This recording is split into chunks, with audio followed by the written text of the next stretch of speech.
ever open up Instagram, like just to check one quick thing, and then like an hour later, you're like, what just happened? Yeah. So for this deep dive, we're going to take a look at the impact of social media on our mental health. Right. And we're going to use a Right Trendy forum post to guide our discussion. Cool. And they had some tips for a healthier relationship with social media and with our devices in general. I'm intrigued. Yeah, me too. So what is it about these platforms that makes them so hard to put down? Right. Like there's actual science behind it, you know? It's not just a matter of willpower. Oh, really? Yeah. Think about how you feel when you get like a ton of likes on a post. Oh, yeah, like a little rush. It feels good, right? Well, that's dopamine. Okay. It's a neurotransmitter, and platforms like Facebook and Instagram, they're basically designed to trigger its release. So it's like a reward system. Exactly. Yeah. So the more we use those platforms, the more dopamine gets released, and that keeps us coming back for more. It's like a slot machine in our pocket. Kinda, yeah. And the Right Trendy post said that spending like an average of over 2 hours a day on social media Wow. can actually be linked to increased feelings of loneliness, anxiety, depression, all that. Which makes sense. It does, and it's not just about the time we spend, but it's also how we're actually using these platforms. Right. Like they were saying that Facebook specifically can actually like amplify feelings of loneliness. Really? Yeah, because we're just constantly bombarded with everyone else's like, you know, curated version of their lives. Their highlight reel. Exactly. And then there's Instagram, which can definitely lead to some, you know, self-esteem issues and body image problems. Yeah, for sure. It's hard to not compare yourself to all those like filtered photos and perfectly written captions. Oh, totally. You just scroll and think everyone's life is perfect. Right. And meanwhile, I'm in my pajamas eating cereal. Exactly. And the Right Trendy post also brought up Snapchat Oh, yeah. and how that seems to be connected to higher levels of anxiety and depression. Is that because you have to constantly be on and sharing stuff? Yeah, I think there's definitely a pressure to be like on all the time and to share every single moment of your life, which can be pretty overwhelming. Yeah. And one of the things that really stuck out to me from the Right Trendy post was that like 1 in 10 teenagers Wow. actually experience cyberbullying online. That's a lot. It's a huge number, Yeah. and it makes you think about the long-term effects, you know, on young people's mental health, For sure. if that's how they're growing up. Right. And this all brings up a question for our listeners. Okay. Have you noticed any of these warning signs in your own social media use? Mm-hmm. Like, do you ever feel anxious or depressed after scrolling? Yeah. Or are you neglecting hobbies that you used to love? Right. Because you're spending all your time online. These are all important things to be aware of. Yeah. Yeah, it's all about just being aware, you know, Yeah. recognizing those patterns and being like, okay, how is this actually affecting me? Right. But the good news is that even like small changes can make a big difference. So what kind of changes are we talking about? Oh. The Right Trendy post mentioned something about like just 30 minutes a day. Yeah, they were saying that studies have shown that reducing your daily social media use down to just 30 minutes Really? can actually like significantly improve your mental health. Wow. I wouldn't have thought it would be that simple. Yeah. So like what actually gets better when we disconnect even for short periods? Oh, well, like one of the things they highlighted was just like reduced anxiety and depression. Right. When you're constantly like bombarded with information and comparisons and all that. It's a lot. It's a lot. It's no wonder our brains feel overloaded. So taking a break allows your mind to just like calm down and reset. So it's like hitting the reset button. Pretty much. Yeah. What about other things like sleep? Oh, yeah. That's a big one. Yeah. I feel like we hear so much about sleep these days. The Right Trendy posts mention improved sleep quality. Yeah. And that's definitely a real thing because the blue light that comes from our devices, it interferes with melatonin production, Okay. which makes it harder to fall asleep and stay asleep. So we got to put the phones away Pretty much. earlier on. Yeah, like try limiting your screen time like an hour or two before bed. Okay. You can actually improve your sleep patterns that way. I'm so guilty of scrolling in bed. Oh, yeah, me too. I need to try that. It makes a big difference. So what about focus and productivity? Oh, yeah. Does disconnecting from social media help with that? Absolutely. Think about all those notifications and pings that we get Oh my gosh. that constantly pull you away from whatever you're trying to do. It's like every 5 seconds. Exactly. And so by creating some distance from that, Okay. you're reclaiming your attention and you can focus on the task at hand, Right. which leads to like increased productivity, better work quality, just like a greater sense of accomplishment. Yeah, you actually get things done. Exactly. The right trendy post also mentioned something about self-esteem and body image. Yes. How does that tie in with social media use? Well, we were talking earlier about those like perfectly curated Instagram feeds. Oh, yeah. And when you're constantly exposed to that, Yeah. it's so easy to start comparing yourself. And feeling bad. Exactly. You feel inadequate, but taking a break from social media can really help you break free from those like unrealistic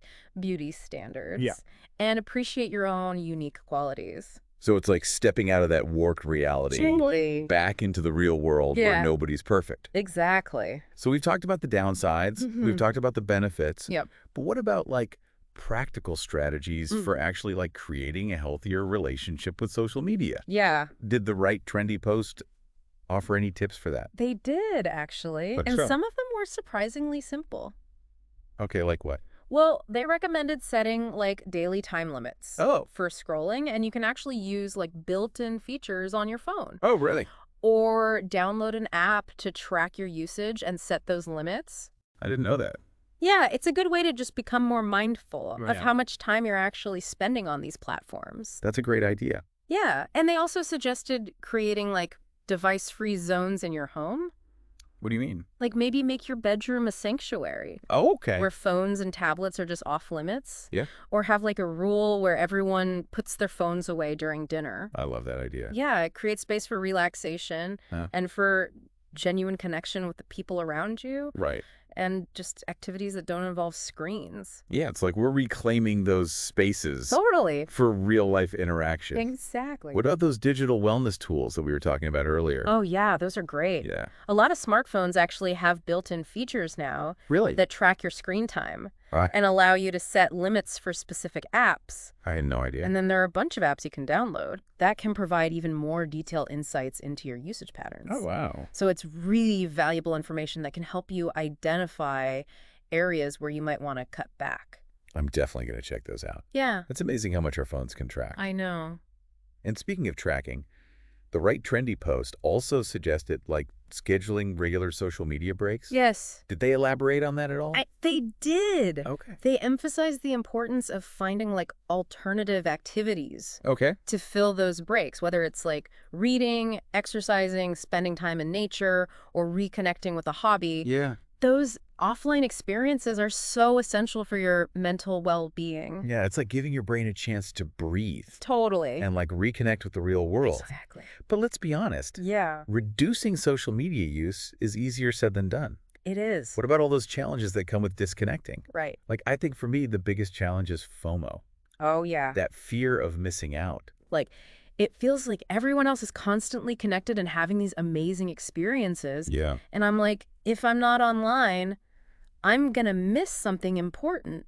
It's a powerful feeling. It is. That sense of urgency to stay constantly connected. Right. But here's the thing. Okay. Social media often presents like a very curated and unrealistic version of reality. Right. Like people tend to share their highlight reel. Yeah. Not the everyday struggles or the mundane moments. It's easy to forget that everyone has their own challenges. Totally. And if they're not sharing it online. Yeah. So how do we combat that FOMO? That's the question. How do we remind ourselves that we're not really missing out on that much?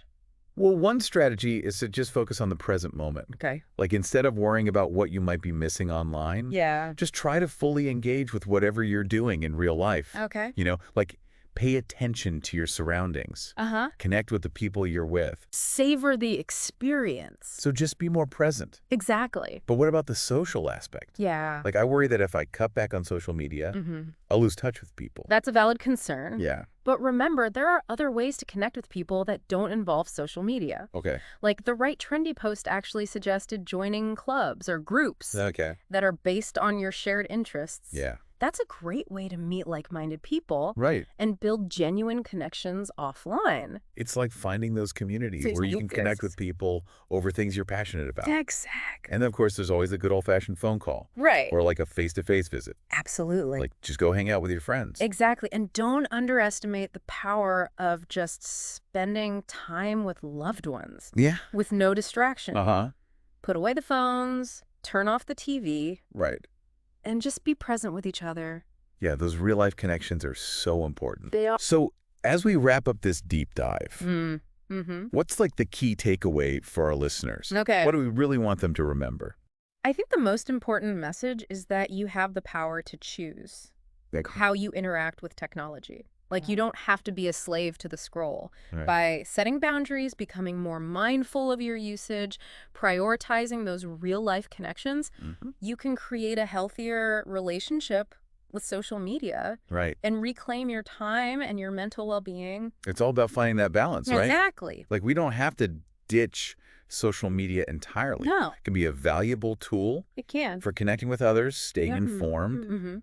But it's about being intentional about how we use it. Totally. And making sure it's not taking over our lives. Right. And remember, even small changes can make a big difference. So true. Like, start by identifying one area where you want to cut back. Okay. Maybe it's setting a time limit each day. Yeah. Or creating a device-free zone. Or scheduling those regular breaks. Right. Whatever it is, commit to making that change. Yeah. And see how it impacts your well-being. So to our listeners, what small step can you take today to start building a healthier relationship with social media? It's a good question. And if you're feeling really ambitious, Okay. how would you design your ideal digital detox day? I like that. What activities would you fill it with? What kind of connections would you nurture? Yeah. We encourage you to keep exploring this topic and apply these insights from our deep dive to your own life. I think that's great advice. You have the power to create a digital experience that supports your well-being and brings you joy. So true.